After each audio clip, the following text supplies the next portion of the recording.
ভুনা খিচুড়ির সাথে ঝাল ঝাল গরুর মাংসের ভুনা তোমাদের কার কার পছন্দ? আমার কাছে তো অনেক ভালো লাগে। আমি আজকে ভাতের চাল দিয়ে খিচুড়ি রান্না করব, তার জন্য চাল নিয়ে নিছি। চালের সাথে নিয়ে নিলাম আলু, মুসুরির ডাল, ছোলা ডাল আর বড় ডাল। আর নিয়ে নিলাম খিচুড়ির স্পেশাল ডাল, মুগ ডাল। আমি যেটুকু রান্না করবো আমি আমার পরিমাণ মতো নিয়ে নিলাম। তারপরে পানি দিয়ে সুন্দর করে ধুয়ে নিলাম। তারপরে খিচুড়ি রান্না করার জন্য কড়াই নিয়ে নিলাম। দিয়ে দিলাম হাফ চামচের মতো ঘি। আর খিচুড়িতে ঘি দিলে এর স্বাদটা একটু বেড়ে যায়। তারপর রেগুলার রান্নার তৈল দিয়ে এখানে শুকনো মরিচ, এলাচ, দারচিনি, লবঙ্গ, তেজপাতা, গোলমরিচ তৈলের ভিতরে সুন্দর করে একটু ভাজে নিয়ে পেঁয়াজ দিয়ে দিলাম। পেঁয়াজটা যখন হালকা ভাজা হয়ে গেছে তখন আমি এখানে ধুয়ে রাখা চাল ডালটা দিয়ে দিলাম। চালটা তৈলের সাথে এখন একটু ভাজে নিচ্ছি। তার সাথে দিয়ে দিলাম একটা স্পেশাল জিনিস, গরুর গোস্তের তৈল। আগে যে গরুর গোস্ত রান্না করছি সেখান থেকে যে তৈলটা হয়েছে সেই তৈলটা আমি উঠোই ডিপে রেখে দিয়েছিলাম, সেই তৈলটা দিয়ে দিলাম। তারপর আদা রসুন বাটা দিয়ে দিলাম।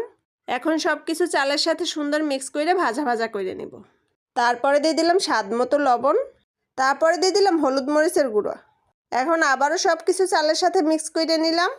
আমি ধাপে ধাপে সব কিছু আস্তে আস্তে করে দিয়ে দিচ্ছি আর চালটা ভাইজে নিচ্ছি।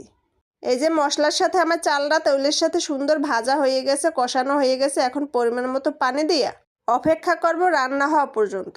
ঝাল ঝাল গরুর মাংস ভুনা করার জন্য দিয়ে দিলাম কড়াইতে ঘি, তৈল। তারপর তৈলের ভিতর তেজপাতা দিয়ে এক মুঠ পরিমাণে পেঁয়াজ কুচি দিয়ে দিলাম।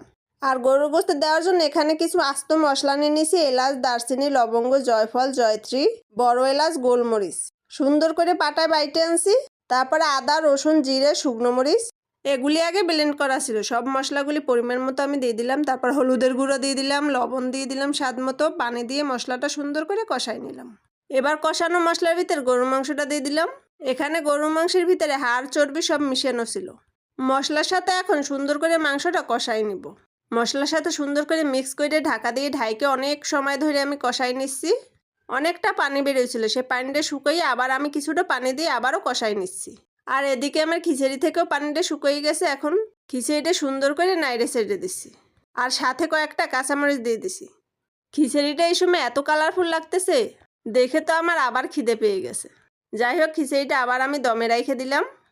আর এই যে আমার একটু নরম নরম খিচুড়িটা হয়েছে, খিচুড়িটা একদম পারফেক্টভাবে হয়ে গেছে। আর একটু সামান্য নরম হয়েছে, তাতে তো কোনো সমস্যা হয়নি। সামান্য একটু পানি বেশি হয়ে গেছে, তার জন্য খিচুড়িটা নরম হয়ে গেছে। আর এদিকে গরুর মাংসটা কষানো হয়ে গেছে। এখন গরুর মাংসের ভিতরে দিয়ে দিলাম কাঁচামরিচ আর আলু। এবার আরও কিছুক্ষণ কষাই নেব, কারণ আলুটা দিছি তো। আলুটা মশলার সাথে এখন আরও কিছুক্ষণ কষাই নেব। যখন এই উপরে তৈল ভাইসে আসছে তখন এখানে দিয়ে দিলাম পরিমাণ মতো পানি। এখন আমি রান্না হওয়া পর্যন্ত অপেক্ষা করব। আর এই যে আমার গরুর মাংসটা একদম ভুনো করা হয়ে গেছে। এখন দিয়ে দিলাম জিরে গুঁড়ো আর গরম মশলার গুঁড়ো। আমি এখানে ভাজা জিরে আর ভাজা গরম মশলার গুঁড়ো দিছি। আমার এখানে রান্না করা কমপ্লিট হয়ে গেছে। এখন আমি খিচুড়িটা বাইরে নিব। প্লেটে খিচুড়ি নিয়ে নিলাম, সাথে নিয়ে নিলাম গরুর মাংস, আলু, সাথে ছিল শসা, কাঁচামরিচ, লেবু। আর কি লাগে বলো, রান্নাটা কিন্তু অসাধারণ হয়েছিল।